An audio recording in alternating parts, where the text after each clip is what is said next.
L'opération Special Air Service, connue sous le nom de Bravo 20, a laissé 3 hommes tués et 4 hommes capturés pour être torturés par des soldats irakiens pendant les années 90. Cet exercice horrifique et mortel est tristement célèbre aujourd'hui, ayant été discuté dans divers livres, dont certains ont été écrits par les survivants de l'opération et même le sujet d'un film avec Sean Bean. Mais certains récits de l'opération Bravo 20 ont également été examinés au cours des 3 dernières décennies, ce qui en fait l'une des missions Special Air Service les plus controversées de l'histoire. Le 23 janvier 1991, 8 membres du Special Air Service de l'armée britannique ont été déployés en Irak. L'unité Bravo 20 avait pour mission de recueillir des renseignements, d'établir un poste d'observation, de surveiller et éventuellement détruire les lanceurs de missiles Scud dans le nord-ouest de l'Irak. C'était pendant la guerre du Golfe, un conflit international entre 1990 et 1995 dirigé par les États-Unis. Le conflit avait été déclenché par l'invasion du Koweït par l'Irak le 2 août 1990, entraînant l'intervention des Nations Unies pour une résolution rapide. Bravo 20 a été transporté par hélicoptère avec une unité secondaire Bravo 30 en véhicule Land Rover. Cependant, Bravo 20 avait choisi de ne prendre aucune voiture. Bravo 30 aurait abandonné leur mission après avoir vu les mauvaises conditions de travail. Lors de leur déploiement, Bravo 20 s'est dirigé vers le premier emplacement proposé pour le poste d'observation. Toutefois, les rapports sur la distance parcourue varient. Selon Stephen Billy Mitchell, plus communément connu sous le nom d'Andy McNabb, un membre survivant de l'unité qui a publié un roman sur l'opération en 1993, la patrouille a parcouru plus de 12 miles.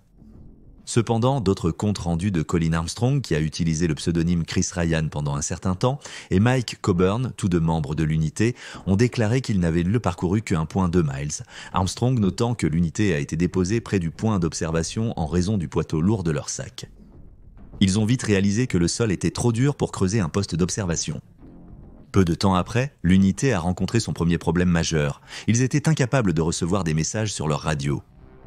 Mitchell a affirmé que le groupe avait reçu les mauvaises fréquences radio, mais en 2002, la British Broadcasting Corporation a publié un rapport notant que cela était faux. Peter Radcliffe, un ancien du Special Air Service et vétéran du Golfe très critique envers Mitchell et ses affirmations, a souligné que ce dernier était le seul responsable de l'équipement radio défectueux, car en tant que commandant de patrouille, il devait s'assurer que tout le matériel de son unité était en bon état. Le membre survivant, Colin Armstrong, a rappelé que la mission avait pratiquement été condamnée dès le départ, en déclarant que nous avions très peu d'informations sur le terrain, le temps, les frontières. En fait, ma carte remontait à 1944. La blouse que je portais était de la Seconde Guerre mondiale, donc l'équipement était minimal. Je me souviens d'être monté dans l'hélicoptère et mon quartier-maître était à côté de moi et j'ai dit que c'était un aller simple. Le lendemain après-midi du 24 janvier, l'unité croyait avoir été remarquée par un jeune berger. Convaincus qu'ils avaient été compromis, Bravo 20 a commencé à se préparer à se retirer, abandonnant leur équipement lourd dont ils n'avaient plus besoin. Cependant, avant de quitter la zone, les hommes ont entendu ce qu'ils pensaient être un tank qui approchait. Ils ont ensuite pris des positions défensives et installé leurs armes anti-chars, attendant que le véhicule émerge. Mais il n'est jamais apparu, il n'y avait pas de tank. Il n'y avait qu'un bulldozer. Cependant, le conducteur du bulldozer a vu les hommes et a commencé à reculer. Selon Mitchell, lors de l'organisation de leur sortie de la zone, les hommes se sont retrouvés dans une fusillade avec des soldats irakiens et des véhicules blindés. Armstrong se rappelle qu'avec seulement 2 armes, leur situation était mauvaise. Ils savaient que leur principal problème serait le froid et le temps, pas l'armée irakienne.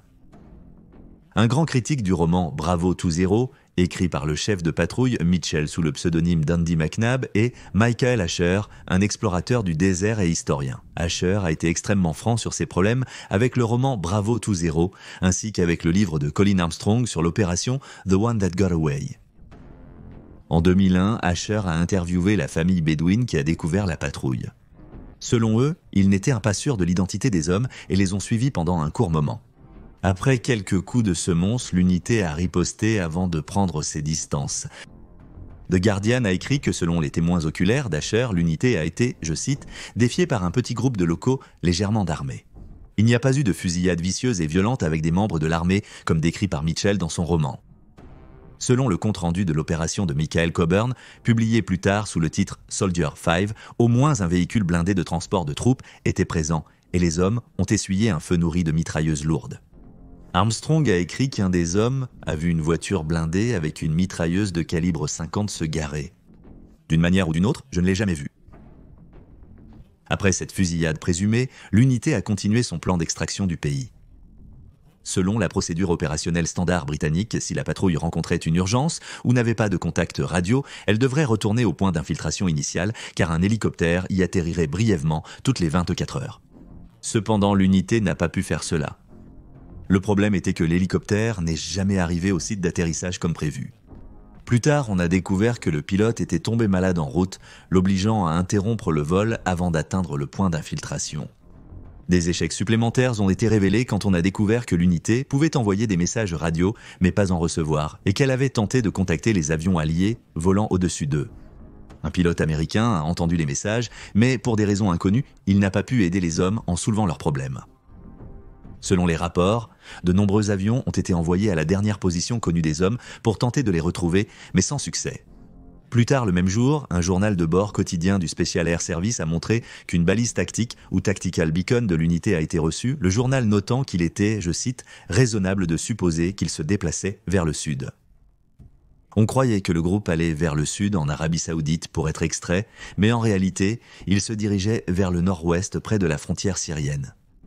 Coburn a révélé plus tard que, en effet, l'unité avait déterminé que la Syrie devrait être leur lieu d'évasion si les choses dont Netanyahu tournaient mal et qu'ils devaient quitter l'Irak.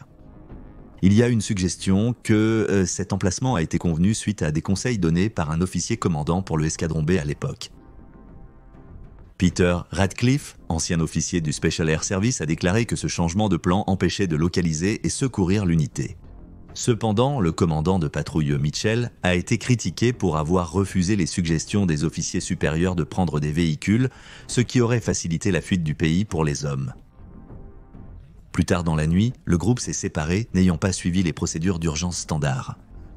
Pendant que Mitchell essayait de contacter un avion allié avec une balise tactique, 3 membres de l'unité ont poursuivi leur marche. Les membres étaient Ant Armstrong, Vincent Phillips et Malcolm McGowan. Coburn et 3 autres membres de l'unité, Stephen Lane, Ian Pring et Robert Concilio, sont restés en arrière avec Mitchell. Les 2 groupes ont entamé séparément leur route vers la frontière syrienne. On ne sait pas pourquoi Armstrong et les 2 autres hommes les sont partis sans le reste du groupe. La nuit du 25 janvier, la situation s'est aggravée quand Phillips a commencé à souffrir d'hypothermie.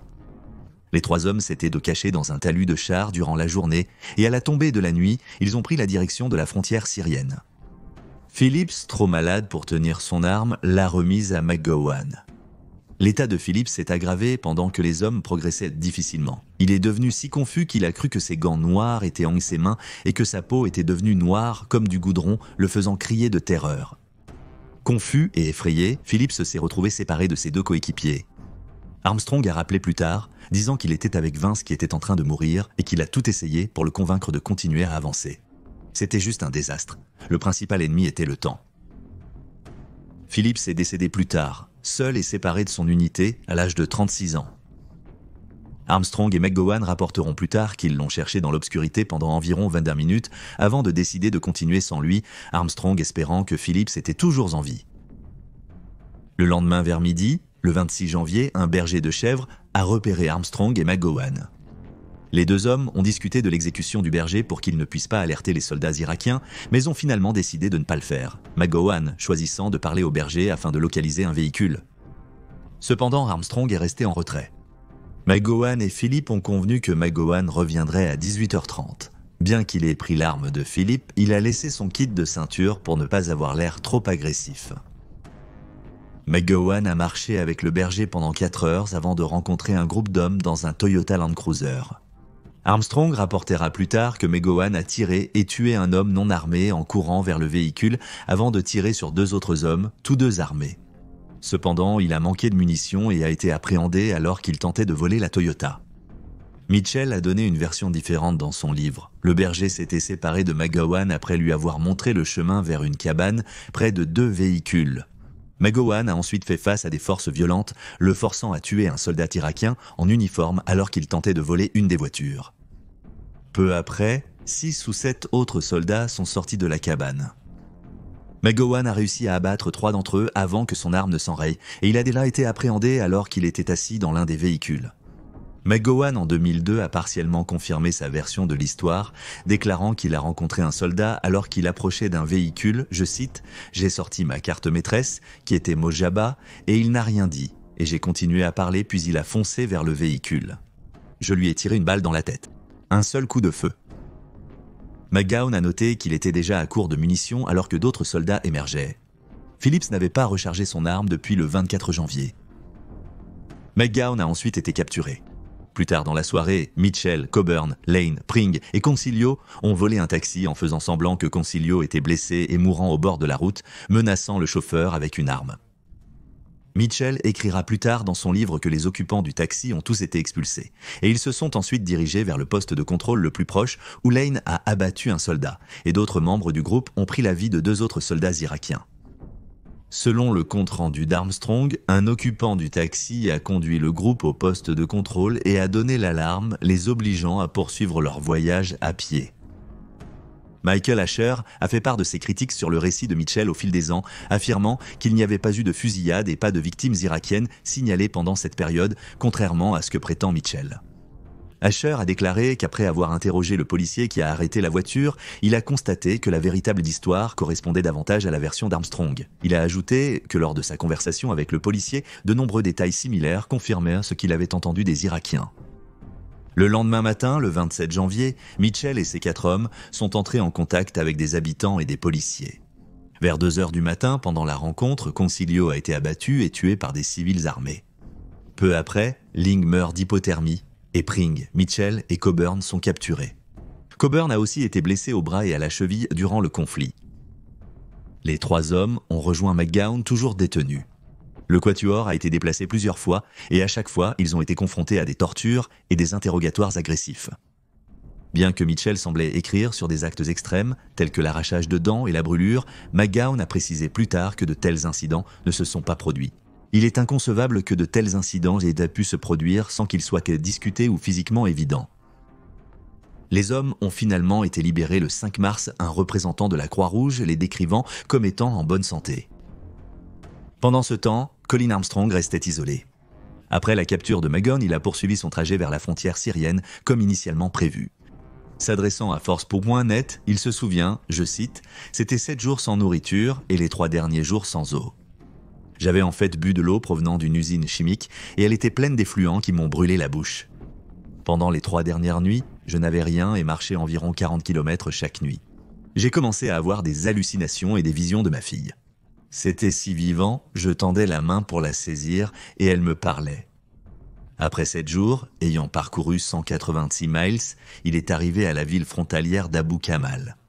Armstrong a été conduit à l'ambassade britannique en Syrie puis renvoyé chez lui, a-t-il ajouté. Et du pus sortait de toutes les zones qui avaient formé des cloques. J'avais des escarres et un foie endommagé. Armstrong a ensuite été conduit à l'ambassade britannique en Syrie avant son rapatriement. Selon Forces.net, il n'est pas amer de ce qu'il a enduré, déclarant « c'est la guerre ». Le brouillard de la guerre, la confusion de la guerre. Nous sortions là-bas pour entrer dans une bagarre. Des erreurs ont été commises, mais un régiment essaie toujours d'en tirer des leçons.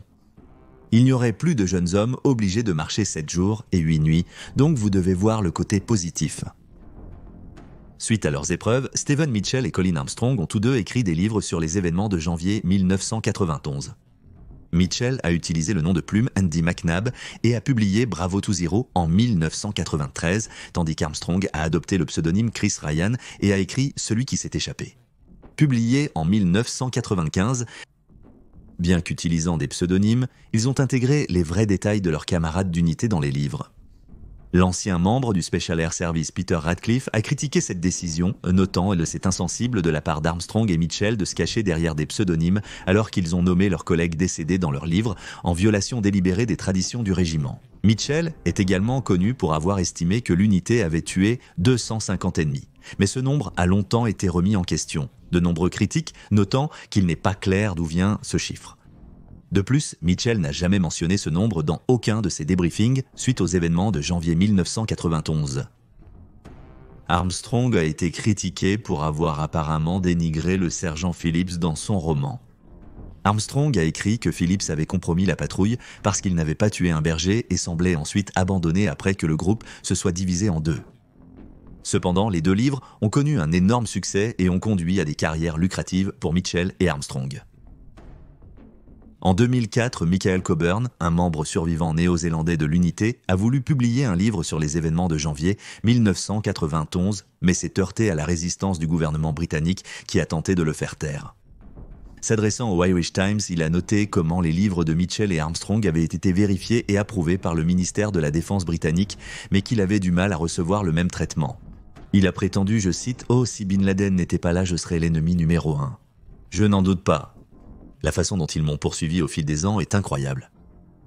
Le livre de Coburn, Soldier 5, est décrit comme un compte-rendu direct de Bravo 20, sans aucune des prouesses héroïques de tuer l'ennemi qui figuraient dans les livres de Mitchell et Armstrong.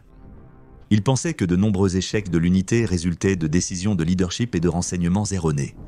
Ils avaient été largués dans une zone d'environ 3000 soldats irakiens, avec du matériel radio défectueux, pas de véhicules et une mauvaise voie d'évasion. Il a décrit l'attitude des officiers supérieurs qui considéraient l'unité comme jetable, ajoutant qu'il y a toujours un élément à régler soi-même à la fin, mais que le fait que les gens du quartier général disent qu'ils n'essaieront même pas est tout simplement inacceptable. Si vous allez mettre des gens en danger, vous avez le devoir de faire tout votre possible pour les ramener. Si vous ne le faites pas, dites-le leur. Coburn a mentionné avoir débuté l'écriture de son livre sur les événements suite à une discussion avec un officier du Special Air Service qui avait entendu des officiers supérieurs de l'époque évoquer un appel pour extraire la patrouille. Il a affirmé que ces officiers jugeaient cela prématuré selon ses propres mots. Cette décision a coûté la vie à 3 hommes. De 1999 à 2004, le gouvernement britannique a censuré Coburn en essayant d'interdire le Soldat 5. Ils ont dépensé près de 7 millions de livres d'argent public britannique pour le faire. Le ministère britannique de la Défense a affirmé que Coburn avait violé un contrat confidentiel qu'il avait signé en 1996, un contrat qui a vu le jour suite aux publications de Bravo 20 et le seul qui s'est échappé. Coburn a cependant soutenu qu'il n'avait pas d'autre choix que de signer les papiers car on lui avait ordonné de le faire et a ajouté que l'histoire de Bravo 20 était désormais largement connue et dans le domaine public. Peut-on le considérer comme confidentiel ? Il est à noter qu'un commandant britannique de la guerre du Golfe a écrit sur l'opération avant même la publication des livres de Mitchell et Armstrong. En 2004, Coburn a obtenu le droit de publier son livre. Toutefois, le ministère de la Défense a ensuite tenté de tirer profit de la publication de l'ouvrage. Ils ont obtenu les droits sur les bénéfices que Coburn avait prévu de partager avec les familles et des défunts et les membres survivants de l'unité. Basé sur ses expériences avec le gouvernement britannique, il a déclaré « J'ai été traité pire que les Irakiens ne m'ont traité en prison ». Il a mentionné que son livre sera probablement le dernier publié par un initié du Special Air Service, sauf si quelqu'un obtient une autorisation explicite du ministère de la Défense.